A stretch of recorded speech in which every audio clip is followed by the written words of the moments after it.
교동문 60번 시편 139편을 교독하시겠습니다. 여호와여, 주께서 나를 살펴보셨으므로 나를 아시나이다.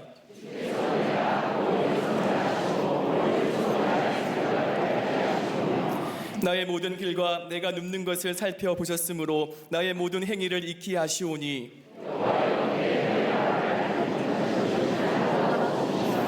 내가 주의 영을 떠나 어디로 가며 주의 앞에서 어디로 피하리이까.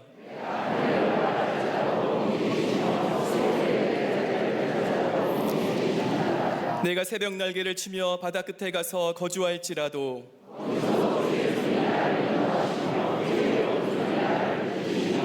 하나님이여, 나를 살피사 내 마음을 아시며 나를 시험하사 내 뜻을 아옵소서.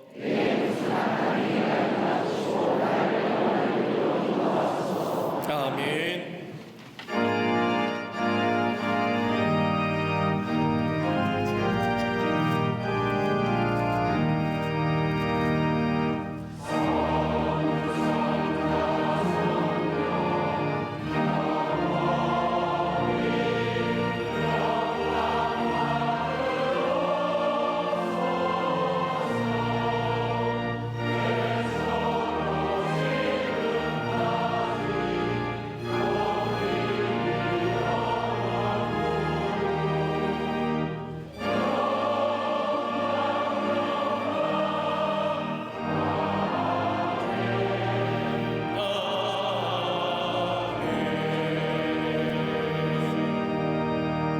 전능하사 천지를 만드신 하나님 아버지를 내가 믿사오며 그 외아들 우리 주 예수 그리스도를 믿사오니 이는 성령으로 잉태하사 동정녀 마리아에게 나시고 본디오 빌라도에게 고난을 받으사 십자가에 못 박혀 죽으시고 장사한 지 사흘 만에 죽은 자 가운데서 다시 살아나시며 하늘에 오르사 전능하신 하나님 우편에 앉아 계시다가 저리로서 산자와 죽은 자를 심판하러 오시리라. 성령을 믿사오며 거룩한 공예와 성도가 서로 교통하는 것과 죄를 사하여 주시는 것과 몸이 다시 사는 것과 영원히 사는 것을 믿사옵나이다. 아멘.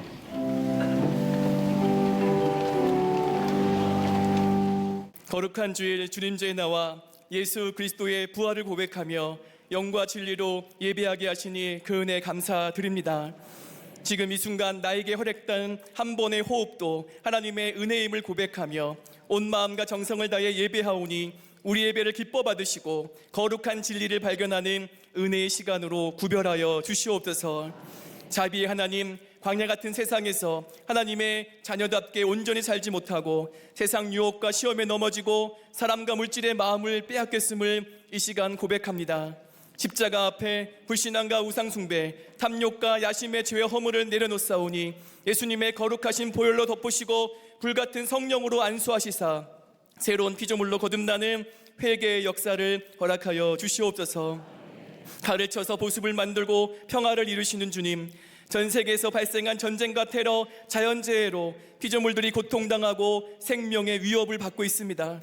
깨지고 허물어지고 무질서가 가득한 이 땅을 하나님의 전능하신 손으로 붙잡아 주시고 온 땅에 부활의 생기를 불어넣으사 생명의 존엄이 세워지는 샬롬의 공동체로 회복시켜 주시옵소서.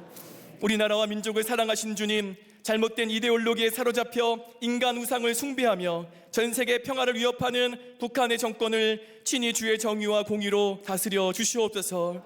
추위와 굶주림, 압제 가운데 고통당하는 북한 동포들과 생명 걸고 예수님을 따르는 지하 교인들을 긍휼히 여기시고 저 땅에 참된 자유와 구원의 역사가 나타나게 하여 주시옵소서. 한치 앞도 예측할 수 없는 남북미 관계를 하늘의 지혜로 풀어가게 하시고 인간의 방법이 아닌 하나님의 방법으로 한반도의 비약화를 이루고 복음적 평화 통일을 준비하게 하여 주시옵소서. 모든 국민들이 경제가 어려울수록 평화가 중요함을 깨닫게 하시고 동북아의 평화와 번영을 위해 한마음으로 기도하고 뜻을 모으게 하여 주시옵소서. 대통령과 위정자들이 하나님을 경외하며 정직과 섬김의 정치를 펼치게 하시고 보수와 진보, 지역과 세대 차이와 갈등을 대화와 협치로 풀어가게 하시며 모든 국정을 처리할 때에 한마음으로 감당하게 하여 주시옵소서. 140년 전 순교자의 피로 세운 한국교회 위에 성령의 충만한 은혜를 부으시고 하나님의 영광과 임재가 가득하게 하시며 나라 민족을 위해 기도하고 세상을 치유하는 구국의 재단으로 기름 부어 주시옵소서. 그 중심에 우리 광림의 재단을 세우시고 유다 지파처럼 선봉에 서서 개인 구원과 민족 구원에 앞장서게 하시니 그 은혜에 감사드립니다. 세우신 모든 광림의 권속들이 기도와 말씀에 전념할 때 초대교회 같은 놀라운 성령의 역사가 재현되게 하시고 예수 그리스도의 십자가로 거듭나며 세속적 가치를 포기하고 하나님이 주신 부요함과 풍성함을 누리게 하여 주시옵소서. 올 한해 믿음의 선한 증거로 세상을 화평케 하며 주님의 손과 발이 되기를 즐거워하고 예수님의 사랑을 흘려보내는 축복의 통로로 기름 부어 주시옵소서. 세우신 속회 선교회의 영적 부흥을 이루어 주시고 날마다 주님을 신뢰하며 영적 갈급함을 해소하고 몸된 교회 부흥의 초석이 되는 속회 선교회 되게 하여 주시옵소서. 공사가 진행 중인 수도원 리모델링이 순적하게 진행되게 하시고 한국교회의 영성 회복을 위해 기쁨으로 봉헌하게 하여 주시옵소서. 일평생 기도의 자리를 지키시며 선교에 헌신하시는 감독님의 신원을 강건케 하시고 날마다 독수리가 날개쳐 올라가는 새 힘과 청년의 강성함 허락하여 주시옵소서. 동서남북 지교회를 순회하시며 생명의 말씀을 선포하실 때마다 놀라운 부흥과 영혼 구원과 치유 역사가 나타나게 하여 주시옵소서. 선한 목자의 심정으로 우리 재단을 이끄시는 담임 목사님께 하나님 나라의 보화를 발견하는 영적 분별력 주시고 예수님의 마음을 선포하며 한국교회와 세계교회를 갱신하고 이끌어가는 능력의 종으로 기름 부어 주시옵소서. 이 시간 선포하시는 말씀이 지친 심령을 소성케 하며 세임과 능력을 주는 생명수의 말씀 되게 하여 주시옵소서. 하나님의 기업이요 선물인 믿음의 자녀손들이 하나님을 경외하며 주님 안에서 참된 행복을 누리게 하시고 허락하신 위대한 꿈을 이루며 주님을 기쁘시게 하는 영적 리더로 장성하게 인도하여 주시옵소서. 주님이 주신 기쁨으로 하나님을 찬양하며 영광 돌리는 갈릴리 성가대와 오케스트라의 찬양 기뻐 받으시고 하늘의 축복의 문이 열리고 우리의 심령의 문이 열리는 임재의 찬양으로 구별하여 주시옵소서. 사랑과 정성으로 주의 재단을 장식한 손길 기억하시고 기도응답의 은혜를 주시며 이른 아침부터 예배를 위해 중보기도하고 땀 흘리며 헌신하는 모든 손길마다 형통의 복을 더하여 주시옵소서.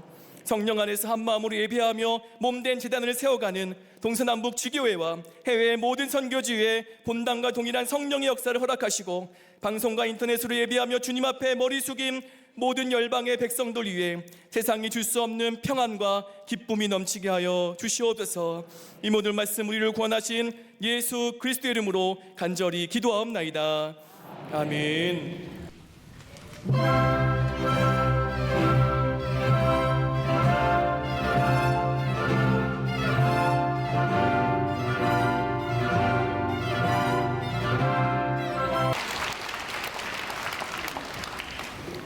갈릴리 성가대와 오케스트라의 귀한 찬양에 감사합니다. 2019년을 맞이하면서 서점에 가면 가장 많이 팔리는 책 가운데 하나가 자기계발서입니다. 자기계발서가 많이 팔리는 다른 것이 아니라 작년보다 올해가 조금 더 성장하는 발전하는 기회로 삼고자 책을 많이 사고 본다는 이야기일 것입니다. 커밍옥이라고 하는 사람이 쓴 책 가운데 현대인들이 성공하려고 하면 몇 가지 것들이 필요하다고 이야기합니다. 그 하나가 뭐냐면 지능이 있어야 합니다. 너무 복잡한 세상에 사니까 머리 회전이 더디면 살기가 어렵다는 겁니다. 어리둥절한 사람은 살기가 참 힘든 세상이기에 머리가 좋아야 한다는 겁니다. 두 번째는 지식이 있어야 합니다. 머리가 있어도 배움이 없으면 아무런 의미가 없습니다. 흔히 말하는 것처럼 소프트웨어가 없는 하드웨어는 아무런 의미가 없다는 뜻입니다. 아무리 머리가 좋아도 배움이 없으면, 지식이 없으면 참 살기 힘듭니다. 제가 어제 며칠 전에 인터넷에서 뭘 하나 좀 구입을 하고 지불하려고, 돈을 이렇게 지불하려고 하는데 도무지 모르겠습니다. 화면에 뭐가 뜨긴 뜨는데 그대로 따라해도 안 되는 겁니다. 화가 얼마나 나는지.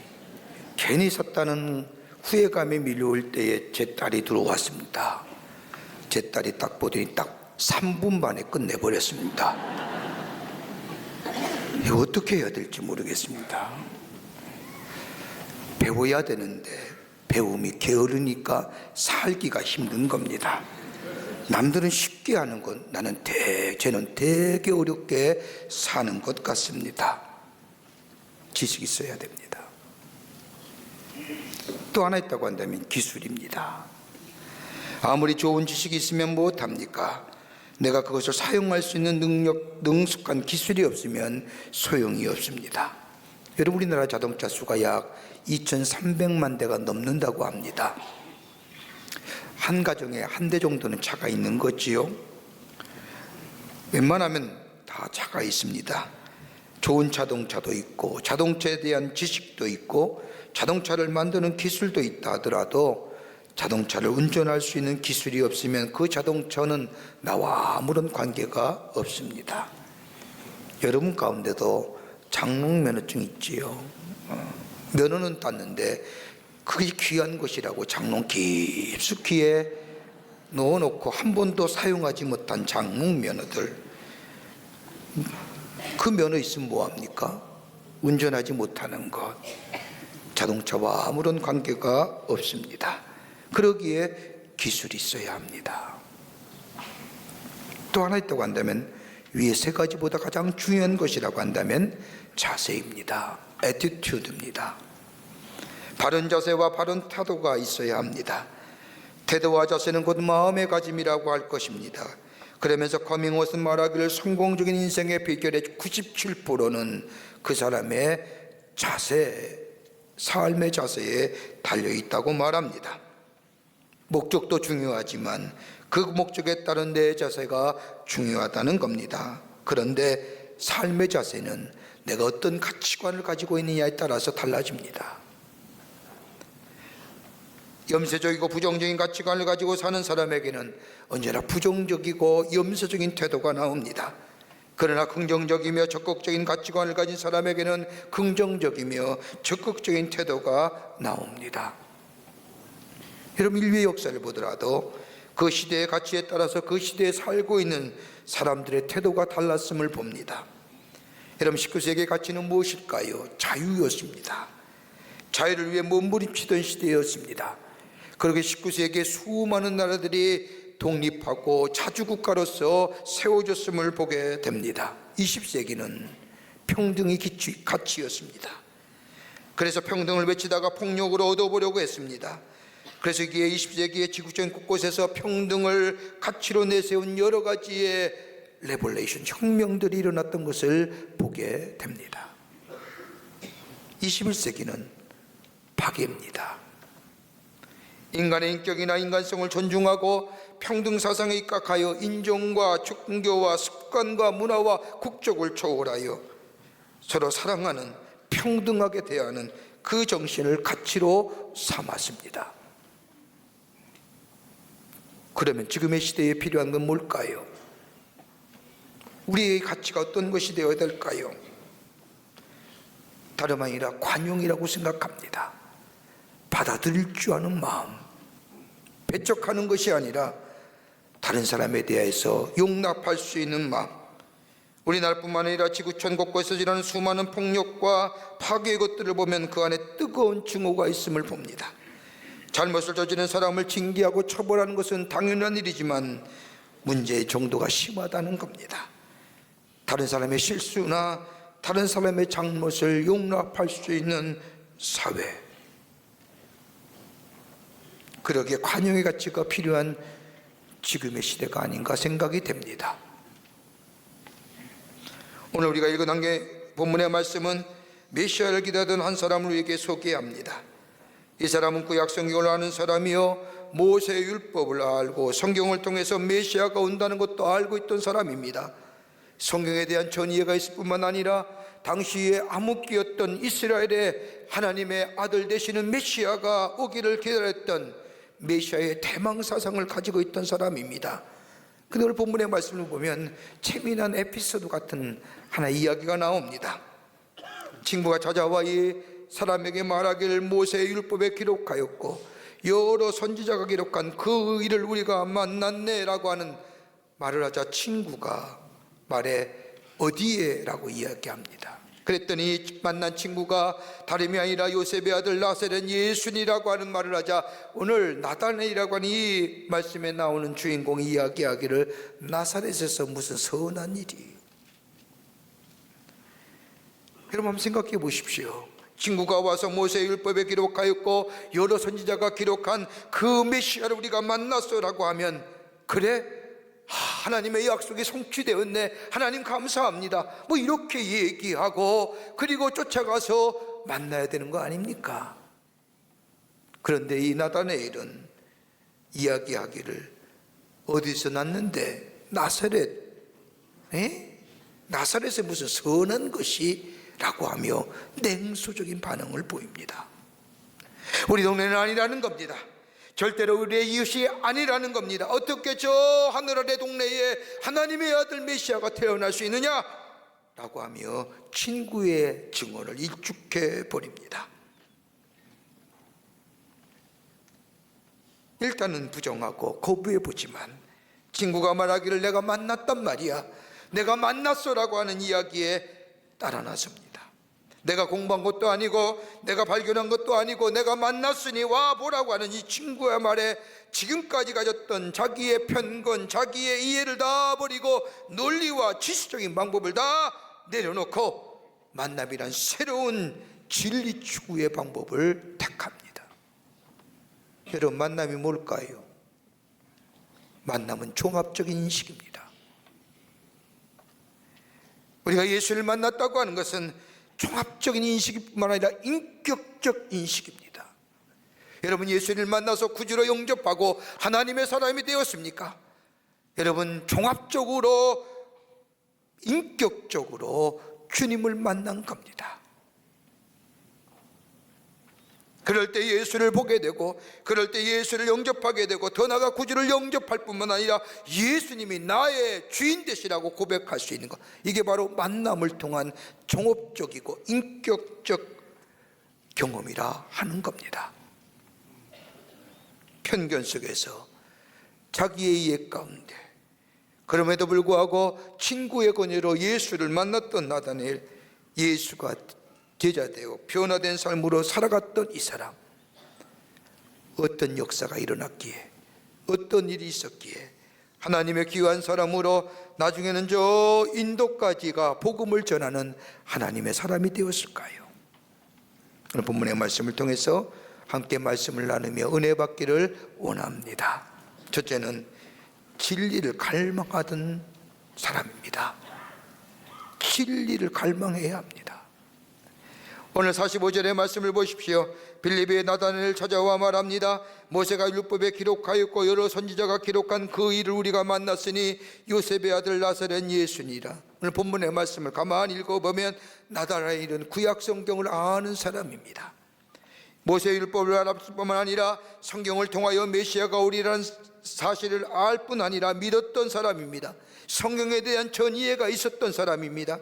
그런데 오늘 성경 말씀을 가만히 보면 친구가 찾아와 메시아를 만났어, 하나님이 그렇게 말씀하시던 메시아를 내가 보았어 라고 얘기하자 누군데? 저 나사렛 동네의 요셉의 아들 예수야 라고 이야기하자 이 나다나엘이 한마디로 무슨 나사렛에 선한 것이, 자기가 갖고 있는 이해와 자기가 어떤 성경적 지식으로 한마디로 친구의 말을 일축해버립니다. 여러분, 왜 우리의 신앙생활 가운데 하나님의 능력의 역사가 일어나지 않습니까? 수많은 사람들이 하나님의 능력의 역사를 경험하며 잘못된 습관이 새롭게 변화받았고 병고침의 역사를 경험하며 문제가 해결되며 하나님의 은혜와 사랑이 내 삶 속에 엄청남을 증언함에도 불구하고 왜 나의 삶에는 일어나지 않는 이유가 어디 있습니까?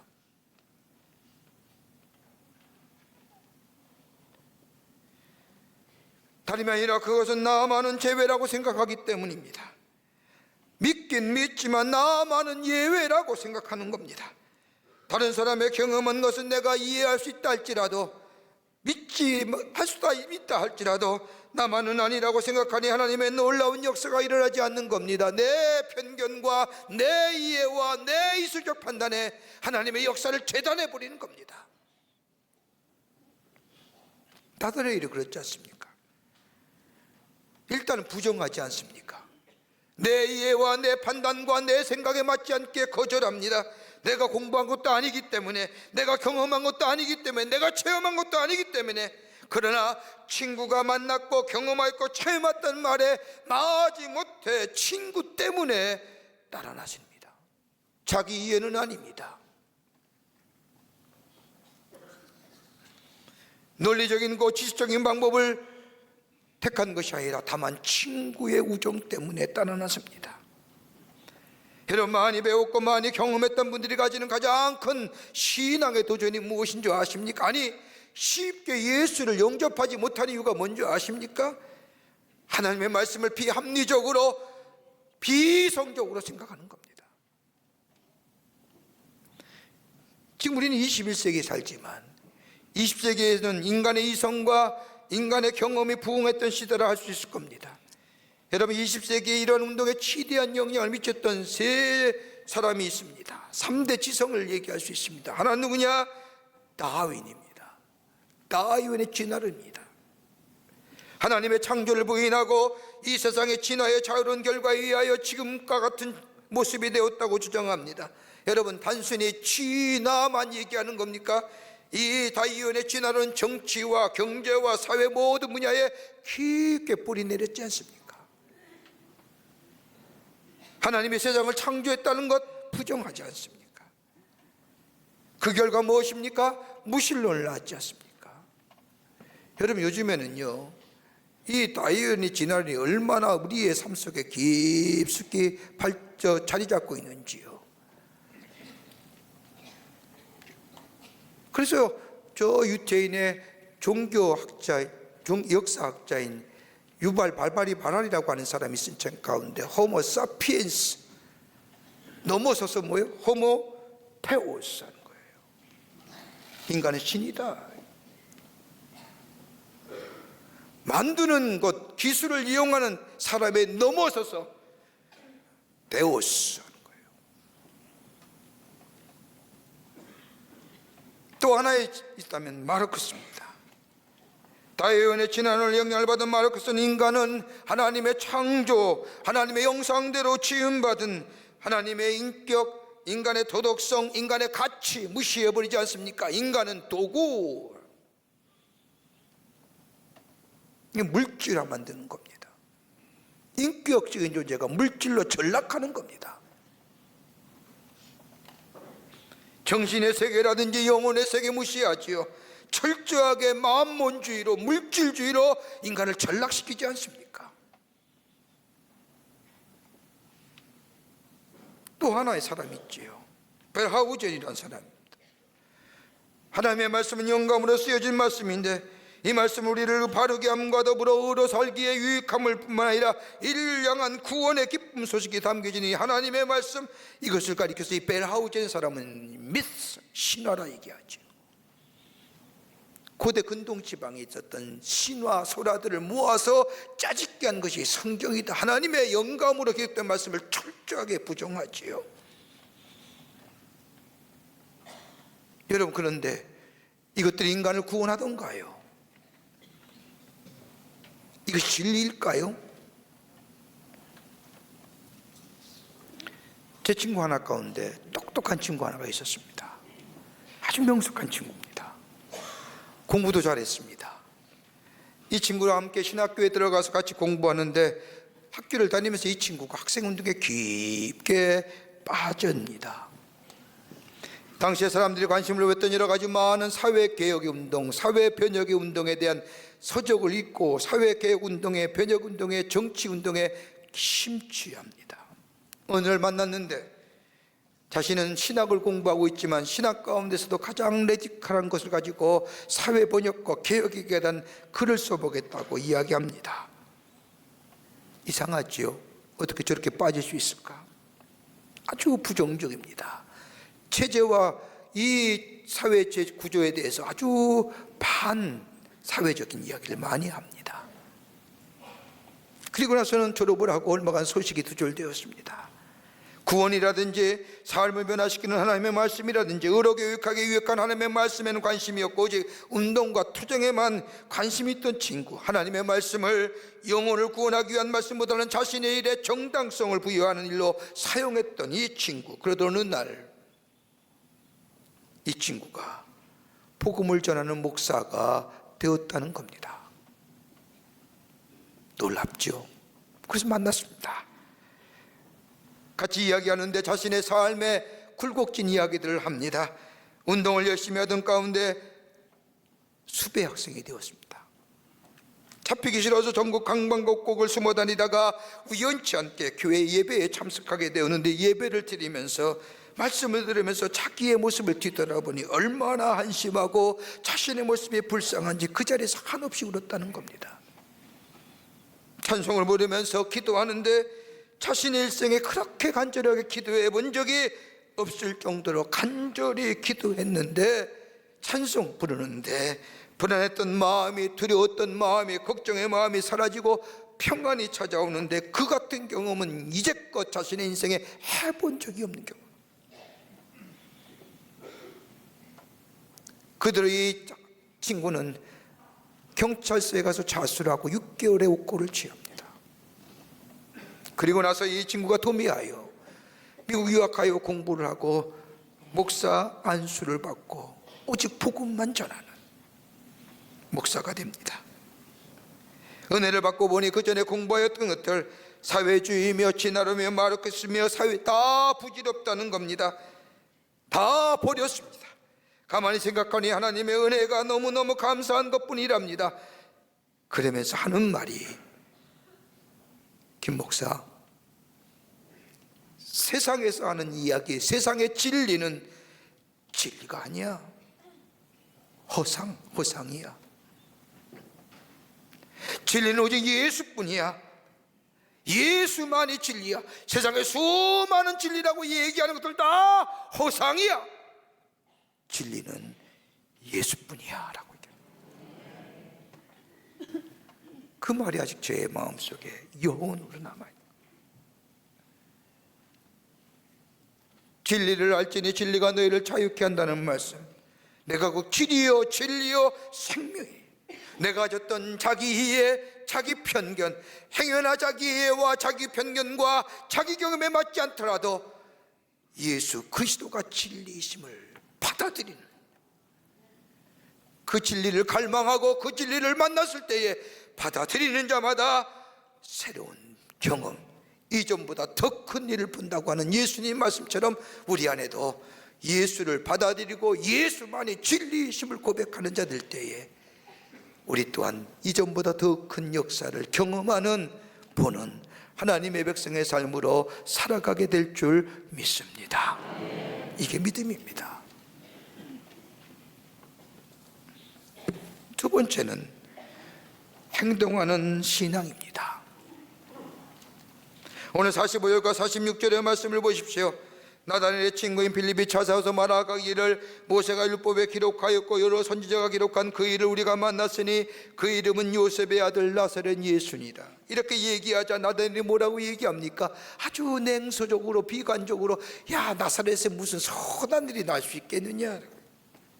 한마디로 메시아가 저 나사렛에 오심을 부정해 버립니다.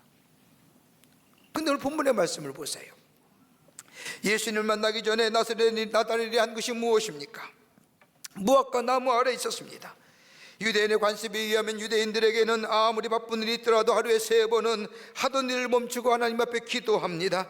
나달에 있는 무화과 나무 아래서 다른 것을 한 것이 아니라 경건하게 하나님 앞에 기도했을 뿐만 아니라 메시아의 도래를 기다리는 이사야의 말씀이 나니 저 야곱이 변하는 저 창세기 28장의 말씀을 보면서 하나님이여 이 민족과 이 땅과 나에게 이 구원의 역사를 허락해 주시소서라고 기도했을 겁니다.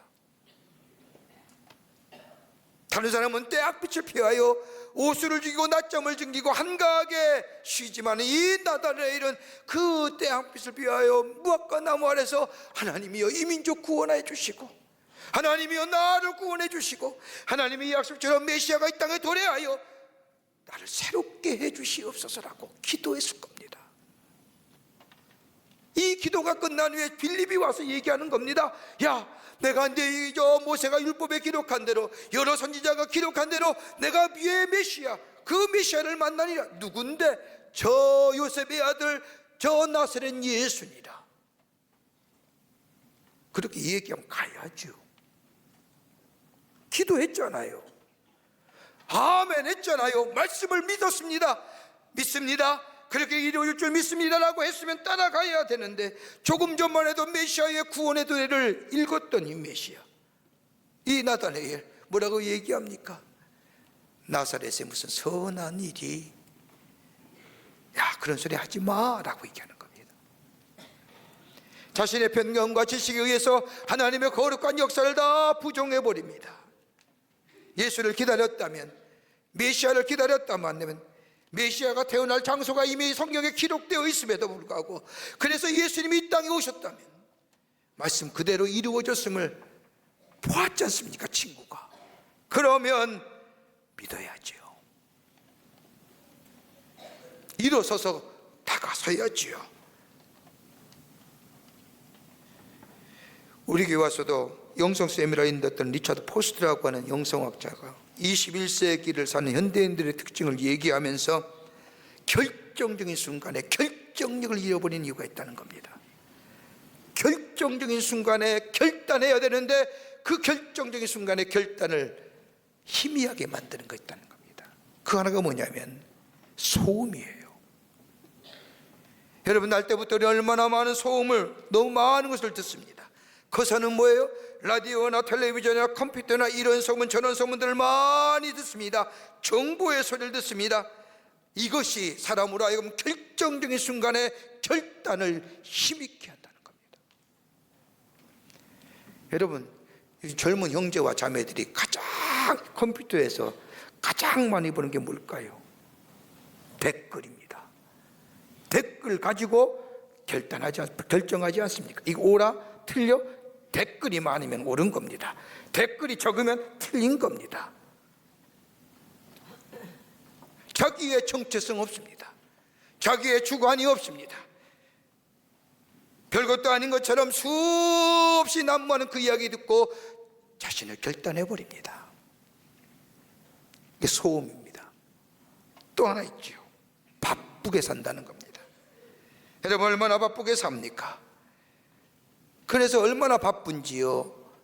타임 매니지먼트, 시테크라는 새로운 문구가 등장하지 않습니까? 얼마나 시간을 효율적으로 생산적으로 사용하느냐에 따라서 미래가 달라지는 겁니다. 여러분 바쁘게 사는 것 좋지요. 근데 바쁘게 사는 바쁜 시대에 사는 사람에게 중요한 게 뭘까요? 속도감이죠. 스피드. 그래서 속도감과 더불어 생산이 정비례한다고 생각합니다. 바쁘게 빠르게 쫓기듯이 서두르합니다. 생각하고 달리는 것이 아니라 달리면서 생각합니다. 인생이 마라톤입니다. 좀 생각하고 가야 되는데 이것 때문에 결단할 때에 결단하지 못한다는 겁니다. 또 하나 있습니다. 군중입니다. 남들이 나를 어떻게 생각할까 신경을 많이 씁니다. 남들이 어떻게 나를 평가할까 하는 관심, 남들의 판단 기준에서 나를 맡긴 지 오래입니다. 나의 독립적인 가치관이나 세계관을 사라지고 남들에 의해서 떠밀려 사는, 군중에 의해서 표류한 인생.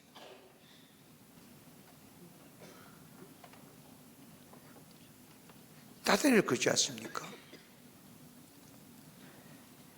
편입견과 선김견.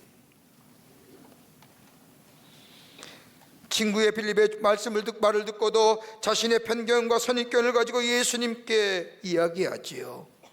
나사렛에 무슨 선한 것이 있느냐. 말씀을 들었으면, 말씀을 읽었으면 그 자리에서 일어나 그 말씀대로 나아가는 신앙이 될 때에 거기에 뭐요? 이보다 더 큰 일을 보는 역사가 일어나게 됩니다. 이게 믿음이에요.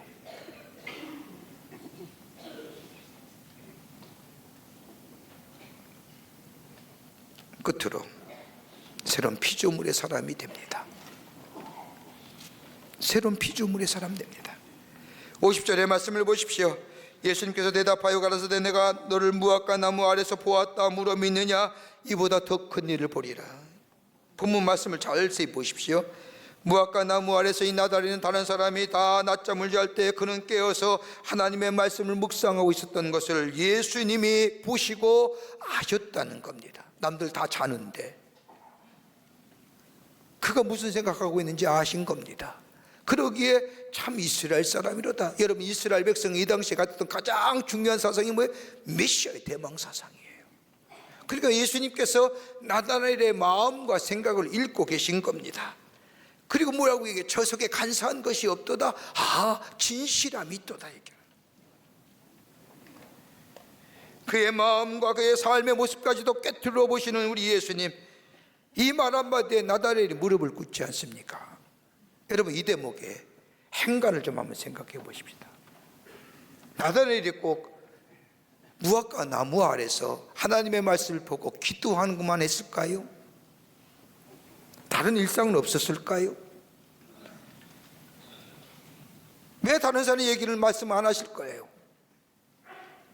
경건한 사람이라고 성경은 말씀하지만 나다나엘도 인간일지라 하나님을 잊어버리고 살 때도 있지 않았을까요? 잠잘 때도 있었을 거고요, 밥 먹을 때도 있었고요, 죄 지을 때도 있었을 것이고, 예배 드릴 때도 있었을 것이고, 기도할 때도 있었을 것이고, 더 나아가 때로는 잘못된 길로 갈 때도 있었을 겁니다. 그런데 우리 예수님은 나다나엘의 모습을 보면서 내가 무화과 나무 아래 있을 때 내가 너를 보았노라. 유독 기도할 때에, 하나님의 말씀을 묵상할 때에 내가 널 보았다는 겁니다. 그러면서 참 이스라엘 사람이로다 간사한 것이 없다고 얘기합니다. 왜요? 나다나엘은 매일 365일 24시간 기도만 하며 말씀만 본답니까? 왜 그 모습은 안 보고 왜 이때 이 모습만 보고 참 이스라엘 사람입니다, 간사함이 없다라고 얘기하는 걸까요? 여러분, 중요한 겁니다. 우리 하나님은요, 우리의 경건의 절정, 경건의 피크, 하나님을 향한 그 마음, 그거 보시는 거예요. 비록 우리의 삶의 걸음이 잘못된다 할지라도, 비록 우리의 삶의 걸음이 죄의 가운데 있다 할지라도, 그 가운데서도 하나님을 향한 마음, 그 결건의 절정, 경건의 피크 시간을 우리 주님이 보시고 기쁘게 여기신다는 겁니다. 비록 내 삶의 걸음이 갈짓자의 걸음이라 할지라도, 저 야곱처럼 하나님을 멀리 떠난 걸음이라 할지라도, 아브람처럼 때로는 가지 말라 한 길에 가다 할지라도 돌이켜서 하나님께로 돌아오는 그 결건의 절정, 경건의 피크에 우리 주님이 보시고 뭐예요? 야, 넌 내 아들이다 하신다는 거예요. 이거 말씀하시는 거예요. 그러기에 이보다 더 큰 일을 보리라. 내가 이 땅에 온 것 하나님의 약속의 성취뿐만 아니라 그 뒤에 보면 내가 구름 타고 저 하늘에 올라간 것도 볼 뿐만 아니라 내가 너를 통하여 하시고자 하나님의 약속의 성취를 보게 되리라. 내가 오고 널 구원받는 것보다 더 큰 일들을, 하나님의 약속의 성취들을 목도하게 되리라. 뭐예요? 너의 경건의 피크와 경건의 절정의 시간을 통해서.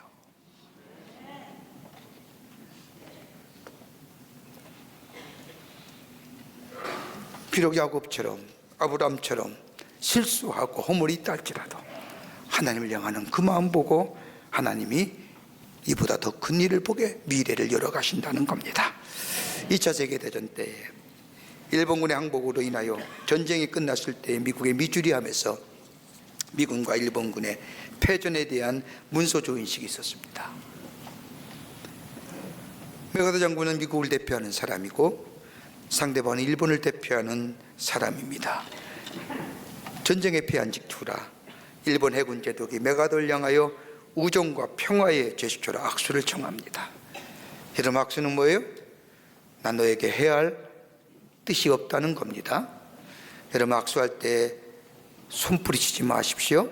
손뿌리 치는 건 난 너를 해야 할 의도가 있다는 겁니다. 간혹가다 이렇게 예배 마치고 나가면 이렇게 손 내미는데 손뿌리 치고 가는 사람 악수할 때 악수하세요? 손 내미는데 메가더가 입을 굳게 담습니다. 그리고 손을 거절하지요. 그러면서 하는 말이 있습니다. 제독, 당신의 무기를 내려놓으시오. 엄격한 말로 얘기합니다. 그 얘기를 듣는 이 해군 제독은 그 자리에서 항복의 의미로 자신이 차고 있던 군도와 무기를 내려놓습니다. 그제서야 메가더가 그 제독의 손을 잡습니다. 내려놓는 거예요. 서렌더하는 거죠. 그럴 때에 주님이요 우리를 만나주시고 우리 안에 계시고 우리와 더불어 모여 나를 구원하심보다 더 큰 일들을 이루어 가시는 역사가 우리 가운데 있게 됩니다. 이런 게 구원이에요. 이게 하나님의 역사예요. 이런 놀라운 역사들이 이번 안에도 우리 안에 넘쳐나 입을 열 때마다 주님을, 예수님을 높이는 복된 삶으로 살아가는 여러분과 저와 되시기를 주의 이름으로 축원합니다. 하나님 감사합니다. 저희들 주께서 사랑하시고 지키시고 인도해 주심에 감사합니다. 우리가 때로는 주를 떠나 살 때도 있고 아버지 하나님 내가 있는 문제를 가지고 세상의 방법으로 해결할 때도 있지만 그럼에도 불구하고 우리의 마음을 돌이켜 주님을 찾고 주님 앞에 엎드려 기도할 때 그 우리 주님은 그 시간 그 마음 그때를 기쁘게 여기시며 저 나다를 향하여 참 이스라엘 사람이로다 내 속에 간사함이 없다라고 얘기하며 이전보다 더 큰 일을 보리라 하신 것처럼 우리 안에도 그 놀라운 역사가 일어나게 될 줄 믿습니다. 주님 바라보며 주님께 모든 걸 내어 맡기고 우리의 걸음을 걸어갈 수 있는 저희들 되게 하여 주시고 그래서 주께서 약속하신 대로 이전보다 더 큰 일들을 보며 주 앞에 영광을 돌리는 저희들 되게 하여 주시옵소서. 성령이 도우실 줄 믿으며 예수님의 이름으로 기도하옵나이다. 아멘.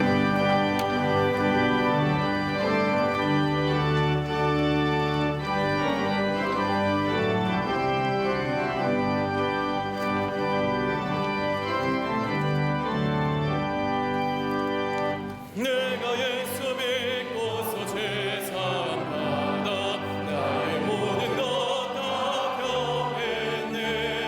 지금 내가 가는 길 천국 길이요 주의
지금은 우리 주 예수 그리스도의 크신 은혜와 하나님 아버지의 한량없으신 사랑하심과 성령님의 인도하심이 거룩한 주의 날 주의 전에 올라와 하나님 앞에 예배드리며 예수 안에서 예수와 더불어 이전보다 더 큰 일을 보며 하나님 앞에 영광을 돌리기로 새롭게 결단하고 성전에 물나선 우리 모든 광림의 권속들과 영상을 통하여 이 예배에 참여하는 한국교회 거룩한 백성들, 그 밖에 모든 이들 위해 주께서 지금으로부터 영원토록 함께 하시기를 간절히 축원하옵나이다.